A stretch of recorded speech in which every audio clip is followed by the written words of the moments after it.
बिस्मिल्लाहिर्रहमानिर्रहीम, अस्सलाम वालेकुम। मैं हूं ईसा नकवी। आज जुमा 26 अप्रैल है। आज का दिन बहुत अहम है क्योंकि आज समत का तयन होगा। आज जब दिन इख्तिताम पजीर होगा तो आपके सामने एक मुकम्मल तौर पर मुख्तलिफ डिफरेंट सियासी मंजरनामा हो सकता है और आज के इवेंट्स के नतीजे में या तो पाकिस्तान तहरीक इंसाफ एक बहुत बड़ी सियासी अंधेरी चलाने में कामयाब हो जाएगी जो फिर बहुत सारे तिनके पत्ते उड़ा कर ले जाएगी अपने साथ, या फिर पाकिस्तान तहरीक इंसाफ के लिए मुकम्मल अंधेरा, गुप अंधेरा भी हो सकता है। ये दोनों चीज़ें जो हैं वो मुमकिन हैं। ऑप्शंस ख़त्म हो गए हैं। इस वक्त शहर इक़्तिदार में पूरे पाकिस्तान में एक तकरीर की बाज़गश्त है और तकरीर ख़तरनाक है। ख़तरनाक इस वजह से क्योंकि वो तकरीर उस शख्स की तरफ से की गई है जिसके पास एग्जीक्यूटिव अथॉरिटी है एक सूबे में। पाकिस्तान तहरीक इंसाफ ने गुज़श्ता कुछ अरसे में बहुत सारी तकारीर की। इमरान खान साहब ने तकारीर की जब वो जेल नहीं गए थे उस वक्त। पाकिस्तान तहरीक इंसाफ के बहुत सारे रहनुमा जो अब MNA बन चुके हैं, कोई अपोजिशन लीडर है, कोई कोर कमेटी का मेंबर है, उन्होंने प्रेस कॉन्फ्रेंसेस की, तकारीर की।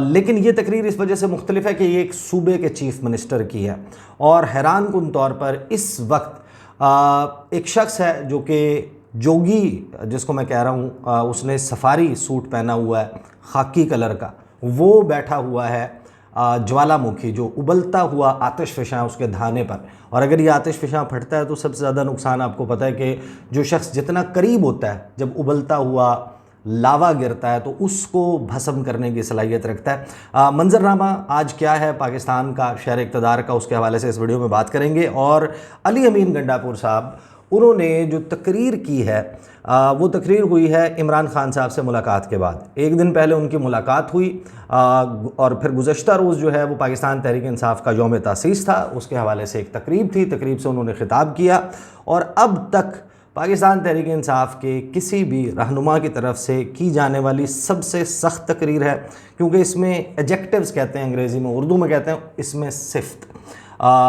जो इसम सिफ्त है उसका इस्तेमाल बड़ी कसरत के साथ किया गया है शिद्दत को डिफ़ाइन करने के लिए कि जो हम करने जा रहे हैं उसकी शिद्दत कितनी ज़्यादा होगी उसको डिफ़ाइन किया गया है।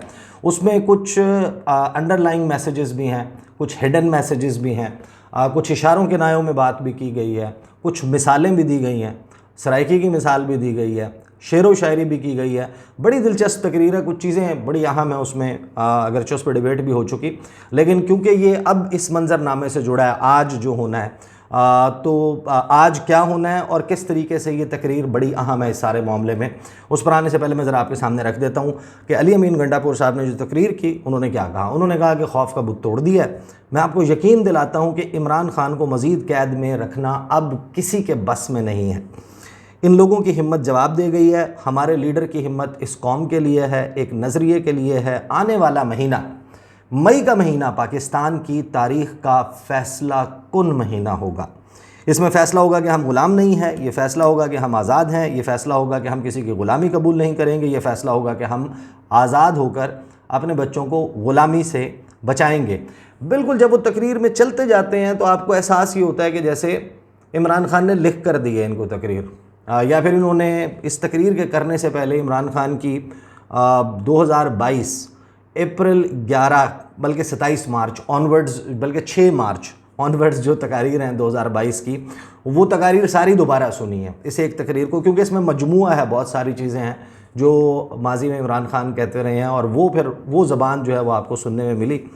उन्होंने कहा कि ये फ़ैसला होगा कि हम आज़ाद होकर अपने बच्चों को ग़ुलामी से बचाएंगे। जिन लोगों ने ये सोचकर हमारे ऊपर चोरों, डाकुओं और एजेंटों को मुसल्लत किया है कि जिनके बारे में इन्हीं इदारों ने, क्योंकि ये मैसेजिंग जो है वो शहबाज शरीफ, आपको पता है कि कल 2 रोज़ पहले बहुत इंपॉर्टेंस इख्तियार कर गए थे, लोगों को लगा ये बहुत अहम है। शहबाज शरीफ जब एक मारूफ़ कारोबारी शख्सियत है, उन्होंने कराची में एक तकरीब में आरिफ हबीब साहब ने वज़ीर-ए-आज़म शहबाज शरीफ साहब को कहा कि शहबाज शरीफ साहब, आपने फ़लाँ से मुफ़ाहमत की, फ़लाँ से की मुफ़ाहमत, 2 जगह आपको और हाथ बढ़ाना है। एक, आपको हाथ बढ़ाना है इंडिया समेत हमारे हमसायों की तरफ, तजारत जो है वो खोलें, तजारती ताल्लुकात बहाल करें। दूसरा, अडियाला के बासियों के साथ हाथ मिलाएं। उस वक्त लग रहा था कि जैसे शहबाज शरीफ बहुत बड़े डिसीजन मेकर हैं, लेकिन ये जो खेल है ना और ये जो मैसेजिंग और गुफ्तगू हो रही है, इन माई अंडरस्टैंडिंग इसमें शहबाज शरीफ साहब की वैल्यू, उनकी हैसियत उसी तरीके से जैसे ताश की गड्डी में जोकर की हैसियत होती है, यानी कि जोकर एक वाइल्ड कार्ड के तौर पर बहुत सारे खेलों में इस्तेमाल होता है, लेकिन जो खेल आम तौर पर लोग खेल रहे होते हैं उसमें उसका कोई रोल नहीं होता, कोई किरदार नहीं होता, वो डब्बी में पड़ा रहता है। तो शहबाज शरीफ साहब ये जो खेल है जिसका मैं तज़किरा कर रहा हूँ, इसमें उनकी वैल्यू जो है वो बिल्कुल ताश की गड्डी में जोकर वाली है। कहते क्या है, क्योंकि ये मैसेजिंग डायरेक्ट उनकी अली अमीन गंडापुर जो है वो शहबाज शरीफ से बात नहीं कर रहे, शहबाज शरीफ के मुतल्लिक ज़रूर मैसेजेस में कर रहे हैं, लेकिन वो डायरेक्टली ही is talking to Pakistan establishment. वो क्या कहते हैं, और ये ख़तरनाक बात है, इसका तहरीक इंसाफ को भरपूर किस्म का नुकसान भी हो सकता है, और उसका लिटमस टेस्ट जो है वो आज होगा। आज बहुत सारी चीज़ें पता चलेंगी। क्या कहते हैं, वो कहते हैं कि इन्हीं इदारों ने जिनके बारे में बारहा सबूत दिए हैं, जिनको मुसल्लत किया है, और ये बताया है कि इन्होंने मनी लॉन्ड्रिंग की और मुल्क का हज़ारों अरब रुपए चुराया, ये इंडियन एजेंटों को वीज़ा लगवा कर पाकिस्तान लाए हैं, ये वही लोग हैं जिन्होंने अपनी कुर्सी और इक़्तिदार के लिए पाकिस्तान को तोड़ा है।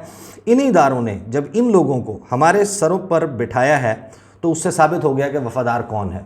पूरी कौम जान चुकी है कि मुल्क से वफ़ादार सिर्फ इमरान खान है। कौम का बच्चा बच्चा, नौजवान, बुज़ुर्ग इस कौम के लिए अपना खून देने के लिए तैयार है। बहैसियत मुसलमान हम पर फ़र्ज़ है कि किसी भी मुसलमान के साथ दुनिया के किसी भी कोने में ज़्यादती होगी तो हम उसके लिए आवाज़ उठाएंगे। फ़लस्तीन के लिए कलमे के नाम पर बने इस मुल्क से आवाज़ नहीं उठाई जा रही, क्योंकि इनका पैसा वहाँ पर पड़ा है। आवाज़ वो उठा सकते हैं जो जहनी और जिस्मानी तौर पर आज़ाद हों। मुल्क का एहसास है, इसलिए इमरान खान कॉल नहीं दे रहे। मुल्क के बच्चों का एहसास है। मैंडेट चोरी, बदतरीन धांधली, इनको जेल में होना चाहिए जिन्होंने की। और जो लोग इन्हें कुर्सी पर बिठाकर सलूट मार रहे हैं, मैं उनको पैगाम देना चाहता हूं कि मैं तो इस वास्ते चुप हूं कि तमाशा ना बने। तू समझता है कि मुझे तुझसे गिला कुछ भी नहीं। मरहूम अख्तर शुमार साहब की गज़ल का, और बड़ी ज़बरदस्त गज़ल है, उसका ये शेर है जो उन्होंने सुनाया। और नुसरत अली ख़ान साहब की एक उन्होंने कवाली के आगाज़ में सोजी ने वहाँ पर वो पढ़ी है, वो भी बड़ी दिलचस्प है। बहरहाल आगे जो है वो गंडापुर साहब कहते हैं कि जाग जाओ, अपनी गलती को मान लो, अपनी इस्लाह कर लो। अगर नहीं करोगे तो खुदा की कसम आने वाली नस्लें माफ़ नहीं करेंगी। वो वक्त दूर नहीं, ये सारे केसेस सबको मालूम है। इमरान खान ने तोशा खाना में कोई गैरकानूनी काम नहीं किया और वो जेल में है, और नवाज़ जरदारी जिन्होंने किया वो बाहर फिर रहे हैं। एक सदर है, एक वज़ीर-ए-आज़म है, एक वज़ीर आला बनी हुई है गाड़ियाँ निकलवा कर। इस सिस्टम के फैसिलिटेटर्स की फैमिलीज़ से कहता हूँ कि आप उन्हें बिठाएं, उनसे पूछें दलाइल के ज़रिए कि आपके पास कोई जवाज़ है कि क्या हुआ, कैसे हुआ, किसने किया और क्यों किया। कोई जवाज़ नहीं है इनके पास। अपने उस्ताद की दी हुई फिर वो मिसाल सुनाते हैं। वो कहते हैं कि 4 किताबां उत्तों लथियाँ, 4 पंजवां लथा तिग्गा, 4 किताबां कुछ ना कीता, तिग्गे कीता सिद्धा। वो तिग्गा कहते हैं डंडे को। वो कहते हैं तो तिग्गा वहाँ से यहाँ भी आ सकता है, और फिर वो ख़तरनाक बात कहते हैं, वो कहते हैं यहाँ से वहाँ भी जा सकता है। तो ये तो अब बिल्कुल एक chief executive of a province, उनकी तरफ से वार्निंग्स जो हैं वो एक्सचेंज हो रही हैं। आगे वो कहते हैं कि ये तिग्गे वाले या तिग्गे के फार्मूले नहीं चलने वाले, क्योंकि ये तिग्गा कहीं भी जा सकता है।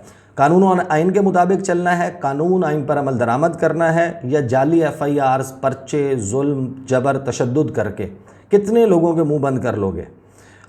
जुल्म के ख़िलाफ़ आवाज़ उठती है तो फ़िरौन की मिसाल भी सामने पड़ी है। ये तकब्बुर, ये जुल्म, ये लाकानूनियत, फस्तायत हमारे दिलों में नफ़रत पैदा कर रही है। हम नहीं चाहते कि हमारे बच्चों में, हमारी नस्लों में इन इदारों के ख़िलाफ़ नफ़रत पैदा हो, उन इदारों के ख़िलाफ़ नफ़रत पैदा हो जो हमारे इदारे हैं। अफसोस है कुछ लोग अपने ज़ाती फ़ायदों की वजह से इस नफ़रत को महसूस नहीं कर रहे। मैं तो 9 मई से पहले वाला हूँ, मफरूर रहा। 11 साल का मेरा बच्चा था, उन्होंने मिसाल दी। उन्होंने कहा कि मैं चुप हूँ क्योंकि इमरान खान ने कहा कि हमसे ज़्यादा ये इदारे इस मुल्क के लिए अहम हैं। वरना ये 9 मई क्या है, ये 9 मई कैसे हुआ, किस तरह हुआ, अगर मैंने मुँह खोल दिया, क्योंकि 9 मई से पहले भी वो इक़दाम किए जा रहे थे जिसकी वजह से 9 मई हुआ। IG बताए कि लोग राना सनाउल्लाह के घर नहीं पहुँच सके तो ISI फैसलाबाद हेडक्वार्टर कैसे पहुँचे। लोग कोर कमांडर हाउस पहुँच गए, किसी ने नहीं पूछा कि अस्सलाम वालेकुम, वालेकुम अस्सलाम। आराम से वॉक करते हुए जा रहे हैं जैसे रेस कोर्स गार्डन में किसी ने शाम की चहलकदमी के लिए कोई आया हो। इमरान खान को कहा कि आओ वरना गिरफ़्तार कर लेंगे। जैसे ही आए आंसू गैस की बारिश कर दी। ये कोई छुपी हुई बातें नहीं हैं, हमारे मुँह ना खुलवाओ, इस्लाह करो। मेरा बेटा कहता है कि इमरान खान का साथ नहीं छोड़ना। मेरी बीवी पूछती है कि इमरान खान के लिए क्या कर रहे हो। कह दिया कि जब इमरान खान कहेगा सबसे पहले मैं करूँगा, मुझे इमरान खान जब हुक्म करेगा वैसे ही करूँगा। गुजारिश है बहनों, बुज़ुर्गों, माओं की बद्दुआएं ना लो, हम नहीं चाहते कि ये बद्दुआएं लग जाएं। आपको पैसा चाहिए तो बताएं, अपनी ज़मीनें जायदादें बेचकर आपको पैसा दे देंगे। हमारे टैक्स से जो आपको लेकर दिया हुआ है, आप उसी से हम पर हमला आवर हैं और हम बर्दाश्त कर रहे हैं कि दुनिया में बदनामी ना हो हमारे मुल्क की। बोल भी नहीं रहे। और क्या चाहते हो? कुछ और चाहिए तो बता दो, हम वो भी देने के लिए तैयार हैं। और अगर आपको मसला इमरान खान से है कि वो हक और सच की बात करता है, तो हमें कुरान में अल्लाह का हुक्म है कि हक के साथ खड़ा होना है। तो ये आपकी ख्वाहिश पूरी नहीं हो सकती, कोई ताकत इमरान खान से नहीं हटा सकती। जब तक हमारे अंदर खून है, सांस है, हिम्मत है, ये करते रहेंगे। आप जो कर रहे हैं आपको खुद भी पता है गलत है, इस्लाह कर लें, मजबूर ना करें। नुकसान इधर भी हमारा है, उधर भी हमारा है। आपकी पॉलिसियां अब आगे बढ़ती जा रही हैं। 8 फरवरी के बाद 21 अप्रैल को दोबारा ये हरकत की है। इसका मतलब पूरी कौम देख रही है कि आपका एजेंडा माइनस इमरान खान है। सब सुन लें, माइनस इमरान खान तुम्हारा बाप भी नहीं कर सकता। 8 फरवरी को लोगों ने तुम्हें फस्तायत का जवाब दिया, अब भी समझ ना आई तो ऐसा जवाब देंगे कि खुदा की कसम तुम्हारी दास्तान भी ना होगी दास्तानों में। आखिर में सबका शुक्रिया। और फिर वो ये कहते हैं कि पूरी कौम को यहाँ खड़े होकर पैगाम दे रहा हूँ कि खुदा की कसम मुझे कलमा नसीब ना हो, मुझे इमरान खान की मोहब्बत, नज़रिया और इमरान खान की रिहाई इस कौम के लिए इतनी ज़रूरी लगती है जितनी कोई और चीज़ नहीं लगती। और इंशाल्लाह आने वाला वक्त, आने वाले कुछ दिन, इनमें अगर कुछ ऐसी तब्दीलियाँ ना आई जो कि आनी चाहिए और जो हक़ पर हैं उनको हक़ ना मिला, तो फिर एक सूबा है और वो है खैबर पख्तूनख्वा, जिसका मुझे वज़ीर आला बनाया है इमरान खान ने। तो मैं आपको यकीन दिला रहा हूँ कि वो सूबा जब निकलेगा तो वो इमरान खान को भी लेकर जाएगा और ये हुकूमत भी गिरा कर जाएगा। ऐसे नहीं जाएगा, वो खाली हाथ वापस नहीं जाएगा, वो इमरान खान को लेकर जाएगा, इन चोरों की हुकूमत गिरा कर जाएगा। पहले आपने मुझे सज़ा दी कि मैंने ट्वीट की थी कि हम इस्लामाबाद पर कब्ज़ा कर लेंगे। अब मैं कह रहा हूँ कि अगर हक़ ना मिला तो हम इस्लामाबाद पर कब्ज़ा कर लेंगे। वो जेल में हमारी नस्लों की वजह से है, इमरान खान को मज़ीद कैद में रखना इनके बस में नहीं है। ये वो तकरीर है जो अपने अंदर बड़ा स्ट्रॉन्ग मैसेज भी है और एक ऐसे शख्स की तरफ से है जो वज़ीर आला की कुर्सी पर बैठा हुआ है, जिसके पास एग्जीक्यूटिव अथॉरिटी है। अब 2-4 चीज़ें बड़ी अहम हैं। एक तो बहुत सारे लोग इसके ऊपर सवाल कर रहे हैं, उनके जहनों में मौजूद है, चहमगोइयाँ भी हो रही हैं कि क्या अब कहानी वहाँ चल रही है जहाँ पर गवर्नर राज की बातें होती हैं, और क्या अगर गवर्नर राज लगाना है तो वो मौलाना फजलुर रहमान के गवर्नर ने लगाना है या एक नए गवर्नर ने आके लगाना है। और तीसरा, बहुत 3 से 4 बड़ी अहम चीज़ें जिनके लिए आज you have to wait and watch, क्योंकि इस तकरीर में वो मवाद, वो सब्सटेंस मौजूद है कि जिसकी बुनियाद पर सियासी अंधेरी और सियासी जक्खड़ का आगाज़ हो सकता है। और वो सियासी जक्खड़ ऐसा होगा कि अगर उसका मोमेंटम अगर नहीं रोका जाता तो उस सूरत में फिर ये एक ऐसा आतिशफ़शां बन के फटेगा कि जो फिर बहुत सारे लोगों का नुकसान करेगा। तो आज का दिन बड़ा अहम क्यों है? जुमे वाला दिन, आज के दिन पाकिस्तान तहरीक इंसाफ ने अपने MNAs, MPAs और उसके कैंडिडेट्स को कहा कि पूरे पाकिस्तान में यूनियन कौंसिल लेवल की सतह से एहतजाज करें। अच्छा, एहतजाज को रोकना, उस पर क्रैकडाउन करना हुकूमत के लिए कोई मसला नहीं होता। यानी खैबर पख्तूनख्वा में तो चलें पाकिस्तान तहरीक इंसाफ की हुकूमत है, मैं बाकी जगहों की बात कर रहा हूँ जहाँ पर उनकी अपनी हुकूमत नहीं है। उसको रोकना बड़ा आसान होता है। आपने ऐलान कर दिया मरी मॉल रोड पे एहतजाज करेंगे, मरी मॉल रोड के ऊपर एहतजाज नहीं होने दिया जाएगा। आप कहते हैं कि आप कंपनी गार्डन सरगोदा में किसी और जगह पे आप एहतजाज करेंगे। आपने जनाब मॉल रोड पे रावलपिंडी में इकट्ठा होना है, आपने अडियाला रोड पे जाना है, जब आप पॉइंट आउट करते हैं यहाँ। लेकिन जब वो स्कैटर्ड होता है, पूरे मुल्क में होता है, तो उसको रोकने के लिए एक बहुत बड़ी एक्सरसाइज चाहिए होती है।